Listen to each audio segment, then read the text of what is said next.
The courtroom was heavy with silence, until a Navy SEAL locked eyes with the woman no one else noticed. It was late morning inside the tribunal chamber, sunlight struggling through tall windows, glinting off metals and brass buttons. The hum of air vents filled the stillness, broken only by the shuffling of papers and the scrape of a chair.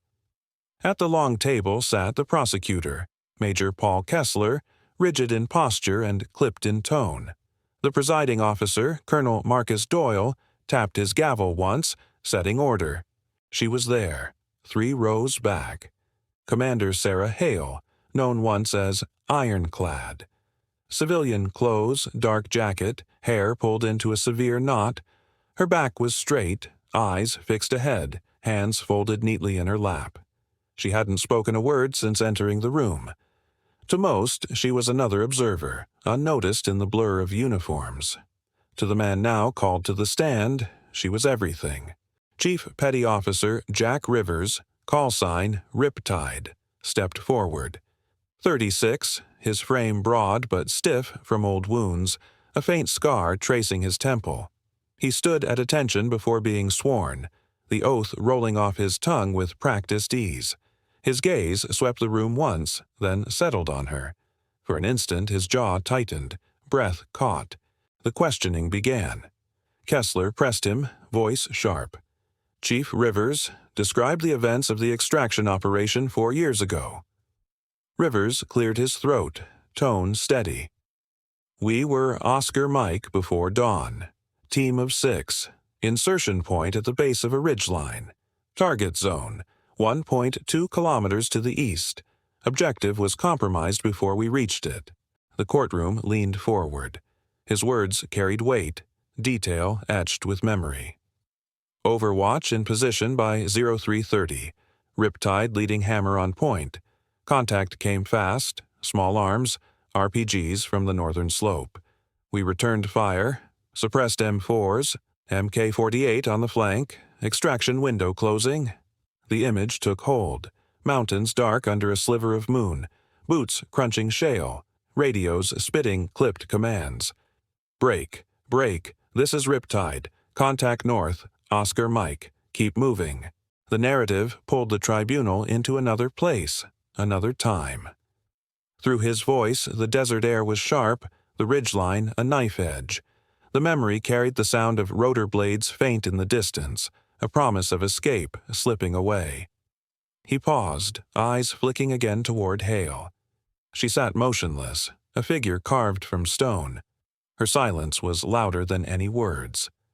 Kessler interrupted, frustration sharpening his tone. "Chief, you've described your own actions. Who issued the orders that night?"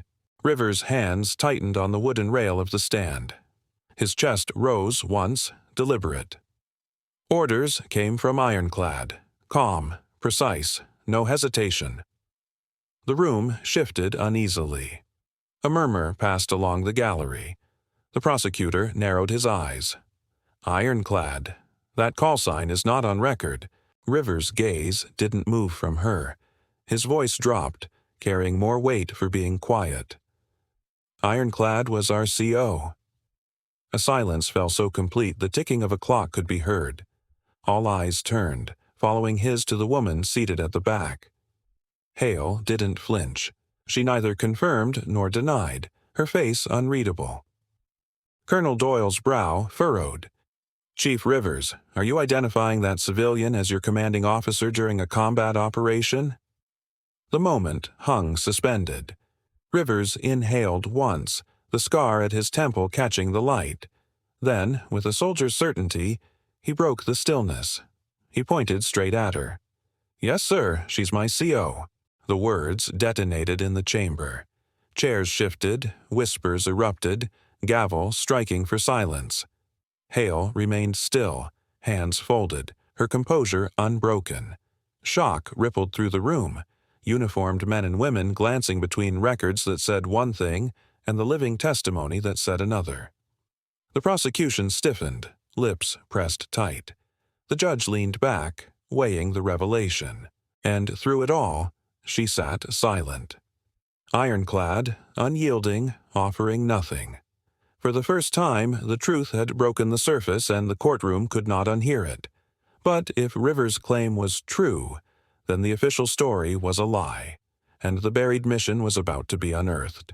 Rivers' voice dropped, but the weight of his words pulled everyone into the mountains with him. He leaned into the stand, eyes steady, posture squared as though still under fire. The courtroom air felt thinner now, heavy with what he was about to unveil. Every phrase he spoke dragged the listeners farther from the polished wood of the tribunal and closer to a canyon rim where dawn bled gray across the horizon. "It was 0300 when we stepped off," he began. "Moonlight low, ridge at our 12, wind cutting east to west. Team of 6, weapons checked, mags topped off. I had Hammer on point, Falcon on comms, myself carrying overwatch logs. Hale, ironclad, was in command." A few heads turned toward Hale's silent figure in the gallery. She remained unmoving, as if carved from the same stone as the canyon walls he described. Rivers pressed on. "Insertion clean. We moved 2 clicks up a dry wash, rocks loose under our boots. Overwatch called in, overwatch in position. We were inside the window. 2 hour minus 15. The scene unfolded with precision. The tribunal became a staging ground in their minds, every detail sharp. The jagged canyon stretched 300 meters across. The kill zone was marked by a dry riverbed, open ground no man wanted to cross. Rivers' voice hardened. "We crossed the mouth. Then it hit. First RPG came out of the northern slope. Whistle, then fire on the ridge. MK-48 opened up. Suppressed M4s pushing them back. We were pinned. Extraction zone still 1.2 clicks east. The gallery sat frozen. They heard the radio crackle in his tone, felt the chaos. Break, Riptide. Contact north. Oscar. Mike, push through." He drew a breath. "We fell back to a trench 50 meters behind cover. That's when Ironclad took control. She was calm, sharp. Directed fire left, shifted Hammer to breach the ridge wall.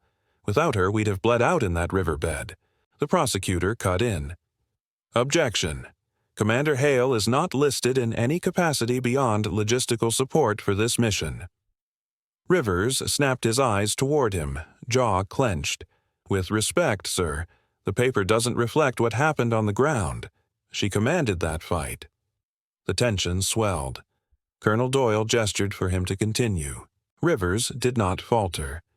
"Falcon relayed comms. Ironclad moved us by sectors, 30 meters at a time. MK-48 laying suppression, Hammer clearing obstacles with shaped charges. She called the shifts down to the second. When Hammer's charge misfired, Ironclad went forward herself, rewired it under fire. That breach bought us the corridor to move." Gasps rippled, stifled behind hands. Hale still sat motionless, eyes forward.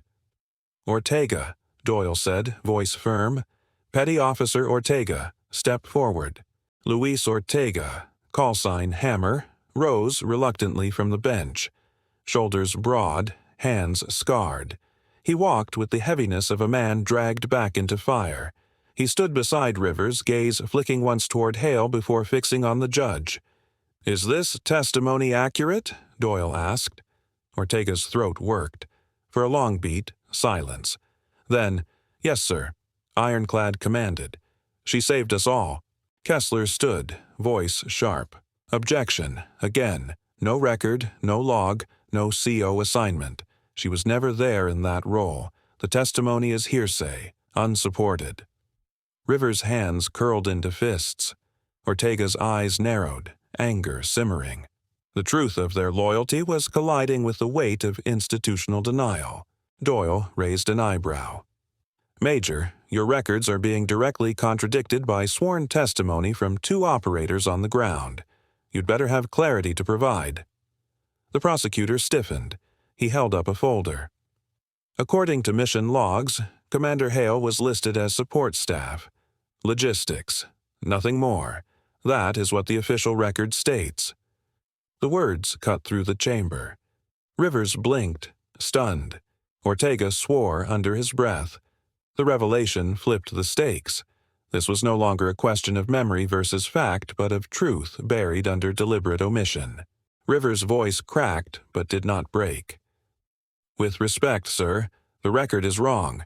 You can strip her name from a file, but you can't erase what she did. We were there. She led." The courtroom was divided. Uniforms shifting, eyes darting, whispers echoing. Doubt now hung in the air like smoke, curling through the ranks of listeners. Hale never moved. She bore the firestorm without word, as if the silence itself was her shield. What had begun as testimony had become a fracture line, splitting loyalty from bureaucracy, memory from paper, men's voices from the machinery of record. And the deeper they dug, the clearer it became that someone wanted Ironclad's command to stay buried. But the silence around her was only growing louder, and it would reach its breaking point in the next session. By the third day, the silence around her was louder than any gavel. The tribunal chamber felt colder, the wood-paneled walls heavier, as if time itself pressed down on everyone inside. Colonel Doyle sat like stone at the bench, the prosecutor poised with sharpened papers, and in the corner, Commander Hale remained motionless, hands folded, eyes forward. She hadn't spoken once, not a word in her defense. It was Lieutenant Cross who broke the tension. Her boots sounded hesitant as she stepped to the stand, her gaze darting to Hale as if asking permission she would never receive. When she spoke, her voice was subdued, nearly lost in the cavernous hall. She carried a tablet, its glass glinting under the harsh lights. The screen flickered with mission logs, timestamps, call signs, encrypted fragments that only those who had been there would recognize. She scrolled, paused, and forced the words out. "Ironclad gave the orders that night. I logged them myself." The prosecutor leaned forward, quick to pounce. "Lieutenant, are you suggesting that Commander Hale, who was officially recorded as support staff, acted as commanding officer in a live-fire mission without authorization?" His tone dripped with skepticism. His words carried accusation, but also something sharper, the certainty that bureaucracy would shield him. Cross faltered, shoulders tightening. "I'm saying she was in command. The men followed her. Without her, we would not have made it out." The prosecutor struck back, dismissive. "Convenient, isn't it? Memory is malleable under fire. Yet the records, the official records, list her as support. Nothing more." For a moment it seemed the words would erase Cross's testimony. The courtroom air thickened, a tide pulling against the truth. Then, in the gallery, movement cut through the stillness. Rivers rose first. His uniform creaked, his jaw set hard. He didn't wait for permission. He stood tall, voice unshaken. "With respect, sir, she was my CO." The panel shifted uneasily. Protocol demanded he remain seated. Protocol demanded silence. But Rivers had broken those demands once already, and he would do it again. Ortega followed, slower but just as deliberate. He pushed back his chair, the scrape ringing out like defiance. His voice carried across the chamber, echoing with the weight of memory. "Hammer confirms it. Every order in that canyon came from Ironclad. She held the line when we were breaking. She called the fallback trench. She bought us those minutes." The judge's gavel struck once, sharp. Order was demanded, but the current had shifted. The walls of bureaucracy trembled against the raw presence of men who had lived and bled by Hale's hand. Doyle's eyes narrowed. He looked down at the logs Cross had provided, their digital stamps showing 0200 hours, 031 0430, extraction window closing. He read the last comms entry aloud, voice steady. "Ironclad, you're still with us. Copy." His gaze lifted to Hale. She did not nod. She did not flinch. She simply sat, silent as she had since the first day, the weight of the moment passing over her like a tide she would never try to resist. The prosecutor tried once more, voice sharp, but weaker now. "Your Honor, these displays of loyalty, however touching, do not rewrite official designation." Doyle's reply came after a long pause. "No, they do not. Official records will stand." He let the words hang, heavy as stone, before continuing. "But records are not the whole of truth. What I have heard in this chamber tells me sacrifice is not always written into paper. Sometimes it is written into men." The room stilled. The gavel lowered again, but this time with less finality, more gravity. The tribunal would not grant Hale medals or titles. The machine of bureaucracy would grind forward unchanged. Yet something deeper, something unrecorded, was about to be set in stone. One by one, the seals rose. No order had been given, no command spoken. Rivers, Ortega, then Cross, then others who had remained silent until now. Their right hands came up, sharp and deliberate. A salute held for 3 long counts. A salute not to the tribunal, not to the bench, but to the woman who had never spoken in her own defense. Hale did not return it. She simply lowered her gaze, the faintest tightening in her jaw betraying the weight of it all. Dignity, unbroken. Silence, unshaken. She did not need to answer. The men she had led had spoken for her. The gavel's final strike fell into the quiet, but the silence no longer felt oppressive. It felt earned. It felt like recognition, even if the records would deny it. And as the tribunal closed, that silence lingered, a reminder that not all heroes wear the titles the world allows them. The story was not over, because silence had become her legacy, and the men who followed her would not let it be forgotten.